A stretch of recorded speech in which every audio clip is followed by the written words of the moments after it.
Welcome to AR properties.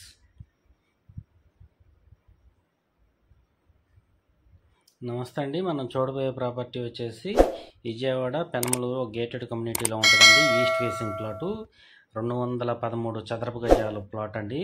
East facing plot, east 40 అడుగుల BT road, ready to construction చేసుకోవచ్చు. ఈ gated కమ్యూనిటీలో మనకి ప్లాట్ మెజర్మెంట్స్ వచ్చేసి 35-55 213 చదరపు గజాలు.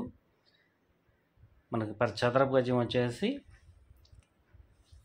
29,000 చెప్తున్నారు రేట్ అయితే నెగోషియబుల్ అండి. మంచి ప్రైమ్ లొకేషన్ ఉంటుంది. పెనమలూరు సెంటర్కి 1.5 అలాగే డిస్టెన్స్ ఉంటుంది. మనకు లేఅవుట్ ప్లాట్ అండి. ఇంట్రెస్ట్ ఉన్న వాళ్ళు ఈ స్క్రీన్ పై నెంబర్ కాల్ చేయండి. మా ఛానల్ సబ్స్క్రైబ్ చేయండి, లైక్ చేయండి, షేర్ చేయండి. Thank you.